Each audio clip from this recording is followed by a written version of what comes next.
যোৱা ক্লাছত আমি দ্বি অপহৰণ বিক্রিয়া আলোচনা করেছিল। দ্বি অপহরণ বিক্রিয়াত এটা বিক্রিয়া পাইছিল কি সোডিয়াম সালফেট বেরিয়াম ক্লোরাইড উৎপন্ন হয় বেরিয়াম সালফেট আর সোডিয়াম ক্লোরাইড। দ্বি অপহরণ বিক্রিয়ার এই বিক্রিয়াটো আকৌ চোৱা সোডিয়াম সালফেট প্লাস এইটো দিয়া আছে একুয়াস মানে জলীয় তাৰমানে ভৌতিক অৱস্থাসমূহ উল্লেখ কৰি দেখুৱাইছে। ইয়াৰ সৈতে বিক্ৰিয়া কৰিছে বেরিয়াম ক্লোরাইড, এইটোও জলীয়। উৎপন্ন হয় কি বেরিয়াম সালফেট আর sodium chloride. Barium sulphate solid itu aqueous, solid plus sodium chloride itu aqueous।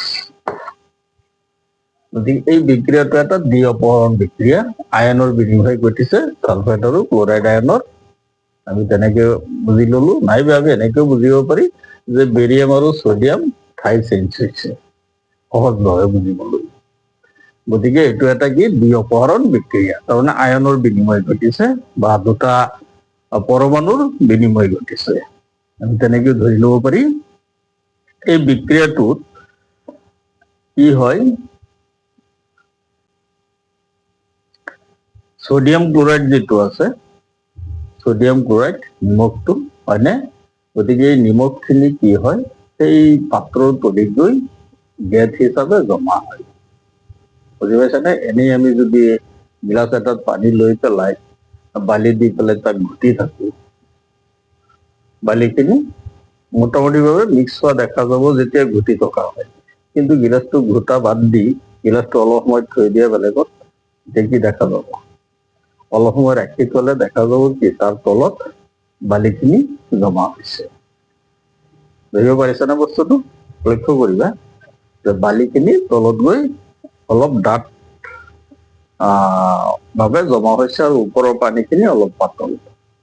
গতিকে তলত যিখিনি ডাঠ হৈ জমা হৈছে এইখিনিক অধক্ষেপ বুলি কোৱা হয়। অধক্ষেপ,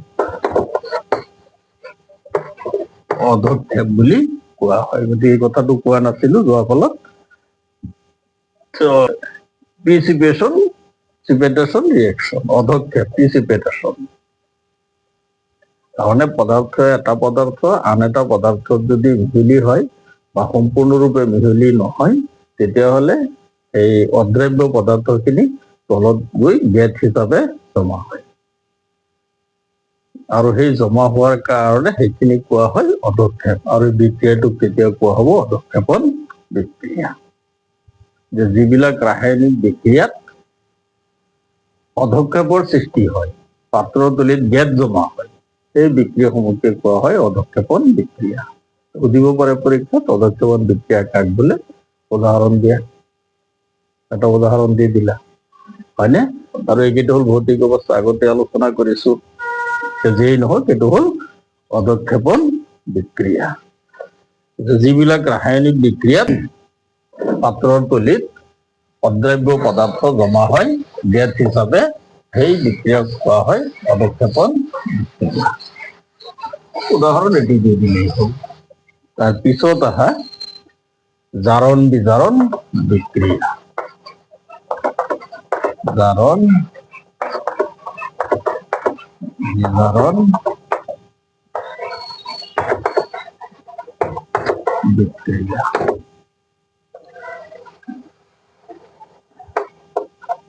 আচলতে জারণ আৰু বিজাৰণ, জাৰণ আৰু বিজাৰণ বুলি কব পাৰি। জাৰণ আৰু বিজাৰণ আৰু বুলি দিব পাৰা, বা জাৰণ বিজাৰণ বিক্ৰিয়া।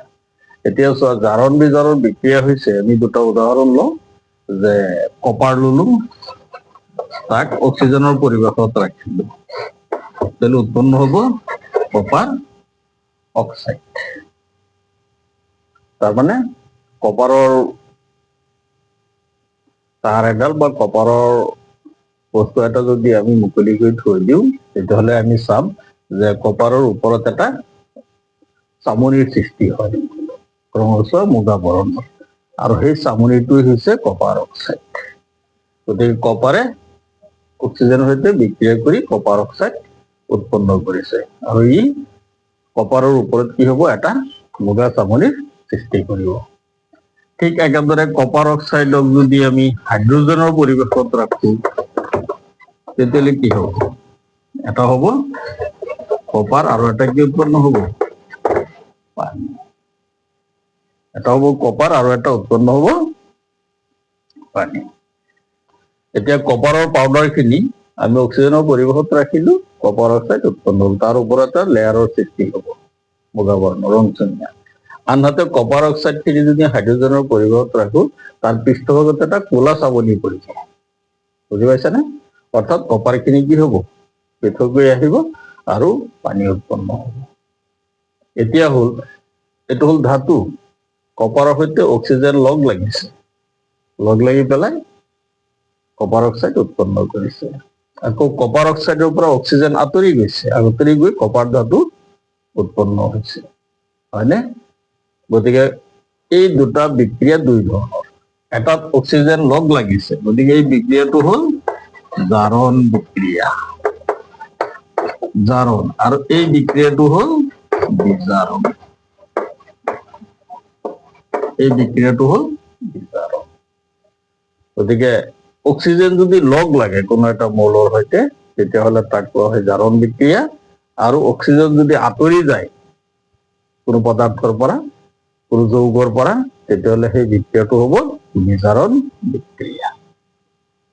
ধৰিব পাৰিছানে? যে কোনো পৰমাণুৰ সৈতে যদি অক্সিজেন লগ লাগে, তেতিয়াহ'লে তাক কোৱা হয় জাৰণ বিক্ৰিয়া, অক্সিডেশন ৰিয়েকশন। আৰু যদি কোনো পদাৰ্থৰ পৰা অক্সিজেন আঁতৰি যায় বা পদাৰ্থটোৱে অক্সিজেন হেৰুৱায়, তেতিয়াহ'লে সেই বিক্ৰিয়াটোক কোৱা হ'ব কি? বিজাৰণ বিক্ৰিয়া। হৈছে নে? এই বিক্ৰিয়াকেইটা যদি আমি ভালকৈ লক্ষ্য কৰো, সমতুলীকৰণ কৰা নাই যে, এনেকে আছে। এতিয়া যিয়েই নহওক, যে অক্সিজেন লগ লাগিলে সেইটো হ'ল জাৰণ বিক্ৰিয়া, আৰু অক্সিজেন আঁতৰি গ'লে তাক কোৱা হয় কি? বিজাৰণ বিক্ৰিয়া। গতিকে এই ক্ষেত্ৰত যদি আমি চাওঁ, কপাৰ অক্সাইডৰ পৰা কি হৈছে? অক্সিজেন আঁতৰি গৈছে, হয়নে? গতিকে এইটো হ'ল কি? বিজাৰণ, হয়নে? অক্সিজেন আঁতৰি গৈছে, এইটো হ'ল কপাৰ অক্সাইডে বিজাৰণৰ দ্বাৰা কপাৰ ধাতু উৎপন্ন কৰিছে। আনহাতে হাইড্ৰজেনৰটো যদি আমি চাওঁ, হাইড্ৰজেনে কি কৰিছে? অক্সিজেন লাভ কৰিছে, পাইছে। হাইড্ৰজেনৰ সৈতে অক্সিজেন লগ লাগিছে, গতিকে এই বিক্ৰিয়াটো হ'ব জাৰণ। বুজি পাইছানে? বুজিব পাৰিছা যে কপাৰ অক্সাইডৰ পৰা অক্সিজেন আঁতৰি গৈছে, গতিকে এই হ'ল বিজাৰণ বিক্ৰিয়া, আৰু হাইড্ৰজেনে অক্সিজেন লাভ কৰিছে, এইটো হ'ল জাৰণ বিক্ৰিয়া। গতিকে আমি জাৰণ আৰু বিজাৰণ বিক্ৰিয়াটো কেনেকৈ ক'ব পাৰিম? যে কোনো পদাৰ্থ যদি অক্সিজেন লাভ কৰে, তেতিয়াহ'লে তাক জাৰণ, নাইবা উল্টাকে ক'ব পাৰি, কোনো পদাৰ্থই যদি হাইড্ৰজেন লাভ কৰে, হাইড্ৰজেন হেৰুৱায়, তেতিয়াহ'লে সেই বিক্ৰিয়াটো কোৱা হ'ব জাৰণ বিক্ৰিয়া।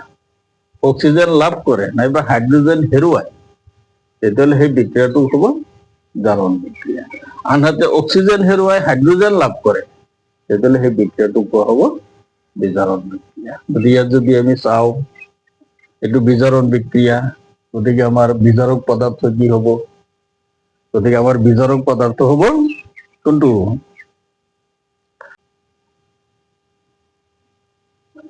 যে ইয়াত দিছে বিক্ৰিয়া পদাৰ্থ এটা অক্সিজেন লাভ কৰিলে পদাৰ্থটো জাৰিত হোৱা বুলি কয়, যদি পদাৰ্থ অক্সিজেন হেৰুৱায় তেতিয়া তাক বিজাৰিত বুলি কোৱা হয়। গতিকে আমি দুই ধৰণে ক'ব পাৰি মুঠৰ ওপৰত, যে কোনো বিক্ৰিয়াত পদাৰ্থ এটা যদি অক্সিজেন লাভ কৰে বা হাইড্ৰজেন হেৰুৱায়, তেতিয়া ই জাৰিত হয়, আৰু যদি পদাৰ্থটোৱে অক্সিজেন হেৰুৱায় বা হাইড্ৰজেন লাভ কৰে, তেতিয়া ই বিজাৰিত হয়। ক'লো এইখিনি, অক্সিজেন লাভ কৰে নাইবা ইয়াৰ উল্টাটো হাইড্ৰজেন হেৰুৱায়, সেইটো হ'ব জাৰণ বিক্ৰিয়া। আনহাতে অক্সিজেন হেৰুৱাই হাইড্ৰোজেন লাভ কৰে, তেতিয়াহ'লে সেই বিক্ৰিয়াটোক কোৱা হ'ব বিজাৰণ বিক্ৰিয়া। পৰীক্ষাটোতে জাৰণ আৰু বিজাৰণ বিক্ৰিয়া কাক বোলে উদাহৰণ দিয়া। কেনেকৈ শিকিবা? কোনো বিক্ৰিয়াত যদি অক্সিজেন পদাৰ্থ এটা অক্সিজেন লাভ কৰে নাইবা হাইড্ৰোজেন হেৰুৱাই, তেতিয়াহ'লে তাক জাৰণ বিক্ৰিয়া বুলি কোৱা হয়। এইটো দেখুৱাই দিলেই হ'ব ওপৰত জাৰণ বিক্ৰিয়া হৈছে নে? আনহাতে কোনো পদাৰ্থই যদি অক্সিজেন হেৰুৱাই নাইবা হাইড্ৰোজেন লাভ কৰে, তেতিয়াহ'লে সেই বিক্ৰিয়াটোক কোৱা হ'ব বিজাৰণ বিক্ৰিয়া। তলৰটো দেখুৱাই দিলেই হ'ল, এইখিনি নালাগে।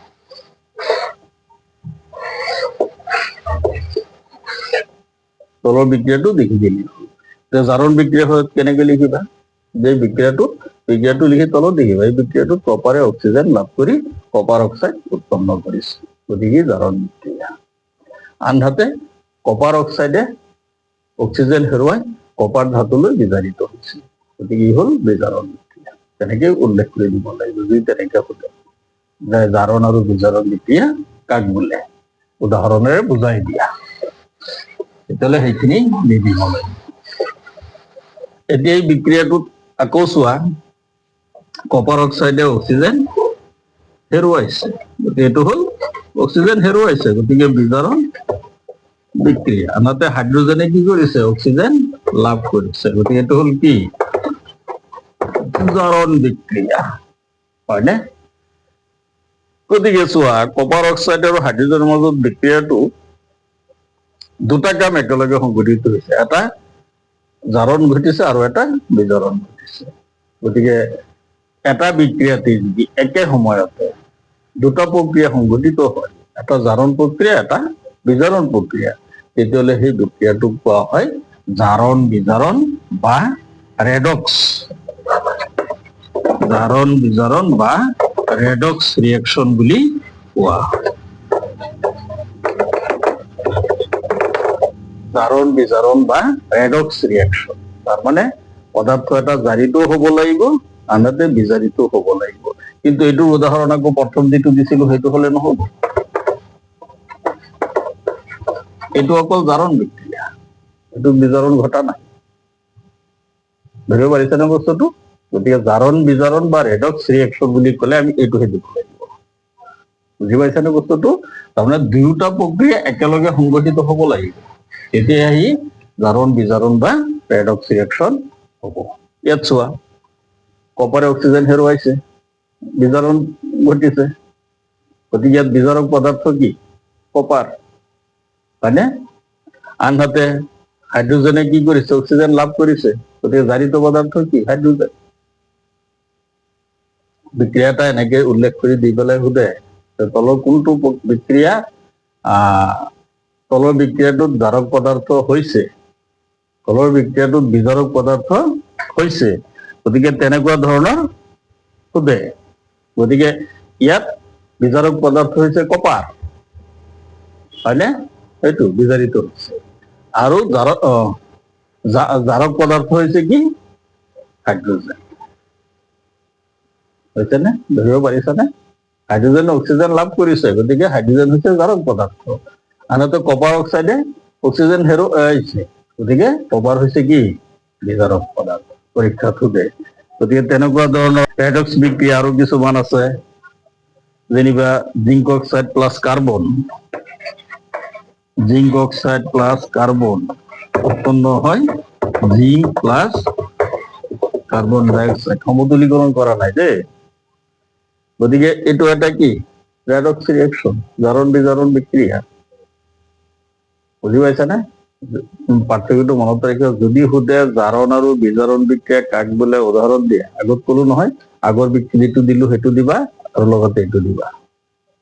আৰু যদি অকল সোধে ৰেডক্স বিক্ৰিয়া বা জাৰণ বিজাৰণ বিক্ৰিয়া বুলি লিখে, তাহলে এইটোই দিব লাগিব, আগৰটো দিলে নহব। জাৰণ বিজাৰণ বুলি কোৱাৰ লগে লগে এনেকে যদি থাকে তেতিয়াহ'লে এইটোই দিব লাগিব, আৰু যদি থাকে ইয়াতে হাইফেনচিটো নিদি দিয়ে আৰু, তেতিয়াহ'লে জাৰণটো এক্সট্ৰা কৰি লিখিব লাগিব, বিজাৰণটো এক্সট্ৰা কৰি লিখিব লাগিব।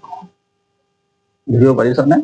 আৰু কুৱেশ্যন ইংলিছটো চাবা, ৰেডক্স দিছে নে নাই, নে অক্সিডেশ্যন আৰু ৰিডাকশ্যন দিছে।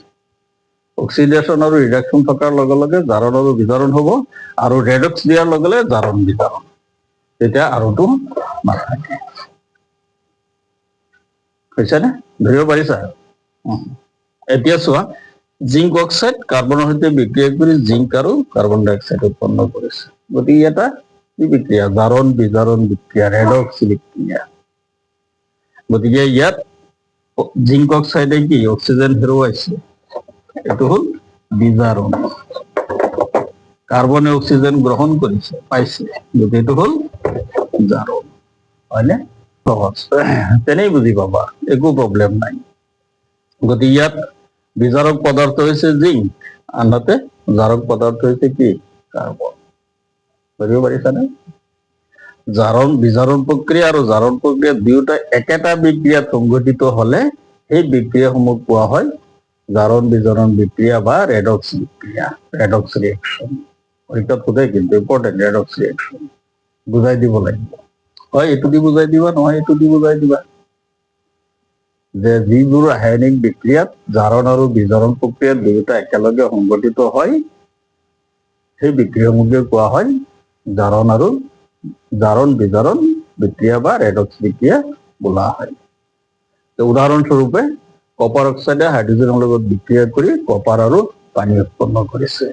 ইয়াত কপাৰ অক্সাইডৰ পৰা অক্সিজেন আঁতৰিছে, গতিকে বিজাৰণ ঘটিছে, আৰু বিজাৰক পদাৰ্থ হৈছে কপাৰ। আনহাতে হাইড্ৰজেনে অক্সিজেন লাভ কৰি জাৰিত হৈছে, জাৰণ বিক্ৰিয়া সংঘটিত হৈছে, গতিকে জাৰিত পদাৰ্থ হৈছে কি? হাইড্ৰজেন। এইখিনি বেছি লিখিব নালাগে, এইখিনি লিখি দিলেই হ'ল। গতিকে জিংকৰ ক্ষেত্ৰত যদি দিয়া, জিংক অক্সাইডে অক্সিজেন হেৰুৱাই বিজাৰণ ঘটিছে, গতিকে বিজাৰক পদাৰ্থ হৈছে জিংক। আনহাতে কাৰ্বনে অক্সিজেন গ্ৰহণ কৰি জাৰিত হৈছে, গতিকে জাৰিত পদাৰ্থ হৈছে কাৰ্বন। এইটো যদি লিখে এনেকে লিখিবা, মোটামুটি যিটো বিক্ৰিয়া উল্লেখ কৰিবা সেই বিক্ৰিয়াটো কথাৰে একো বুজাই দিব লাগিব, সেইটো। আৰু এটা বিক্ৰিয়া চোৱা, ইয়াত দিছে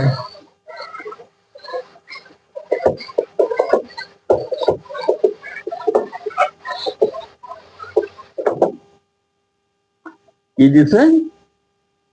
manganese dioxide plus HCl, manganese dioxide plus HCl উৎপন্ন করেছে কি?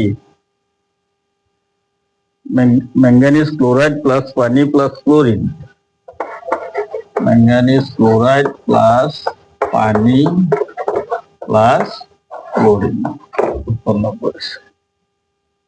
হয়নে? সমতলীকরণ করা নাই, যেই নহওক সমতলীকৰণটো বুজিয়ে পাইছে আগতেই। এতিয়া চোৱা, ইয়াত ম্যাঙ্গানিজে কি কৰিছে? অক্সিজেন হেৰুৱাইছে, গতিকে এই প্ৰক্ৰিয়াটো কি হৈছে? বিজাৰণ। হয়নে? HCl হাইড্ৰোজেন হেৰুৱাইছে, এই প্ৰক্ৰিয়াটো হৈছে বিজাৰণ। বিজাৰক পদাৰ্থ হৈছে, এইটো অক্সিজেন হেৰুৱাইছে, গতিকে বিজাৰণ। হয়নে? আৰু HCl কি কৰিছে? হাইড্ৰোজেন হেৰুৱাইছে, গতিকে ইউ কি হ'ব? হাইড্ৰোজেন হেৰুৱাই অক্সিজেন লাভ কৰে, তেতিয়াহ'লে এইটো হ'ব কি? জাৰণ। জাৰণ।